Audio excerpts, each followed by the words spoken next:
Welcome back. Now in this video, we're going to be discussing how to use PLR as your webinar content. Now a great way to use PLR content is to repurpose it as content you're going to be sharing in your webinars. Now in some cases, depending on what kind of package you buy, you'll have slides already created for you. Now you can use those slides as your guide to teach on the subject that you're going to be doing on your webinar. Now, in many cases, you will be using the information that you pick up from the PLR to learn the content well enough to teach it on the webinar. Now, this will be important because you want to have the webinar positioning that makes you sound like an expert. Now, one other interesting thing that you can do is to take PLR videos, splice them together into 1 hour of content for an automated or recorded webinar.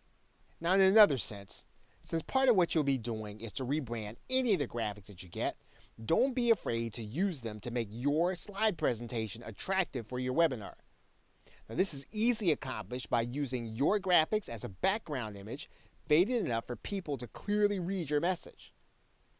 Now, one of the things that keeps marketers from doing their own webinar is not knowing exactly what to say. Now, most of the time, this is due to feeling less than confident about the content they're presenting. Now, on a webinar, what's most important is the presentation that people are going to be seeing on their screen. It should not look like information that they want to read. Instead, the information should be used as a guide for the audience to follow the presentation. So in other words, it shouldn't look like a word processing document. Now, some webinar creators use a script, which is a good use for some forms of PLR naturally. Other webinar creators speak extemporaneously without a script, where those presentation slides will be guiding the audience. Now, if you choose to do your webinar in this way, speaking extemporaneous, you will use your PLR to learn your subject matter. You can then use multiple PLR products on the same topic, and in this case, you will be producing something original. In fact, depending on the rights of your PLR, you can easily sell or use your presentation as part of a future information product. The webinars do require that you break up your audience attention with relevant graphics. Now, if you choose to use graphics of any kind in your webinar presentation, make sure that it doesn't overpower the information you're sharing.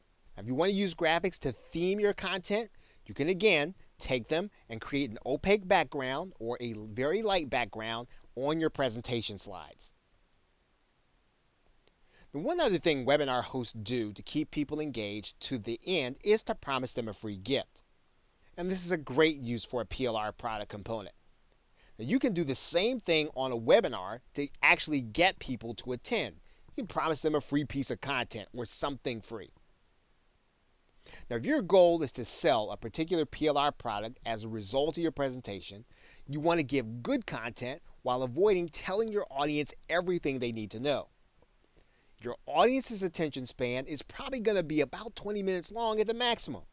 Of course, as we talked about in another video, a good way to think about how to organize your content should follow a recognizable pattern. Now, in your webinar, you want to answer the questions why and what to do. Now, in the front-end offer, you should be selling them a product where you'll answer the question what to do in a lot more detail. And then in the back-end offer that you sell them, you want to answer the question, how should I do this? If you choose this framework, you'll want to organize your content along these lines. That means that your webinar, if designed to sell, should use the PLR content telling them why the topic is important for them to consider. It should then use the PLR telling them what's possible if they learn the content or implement the method that you are teaching. Okay, so with that, thanks, and I will see you in another video.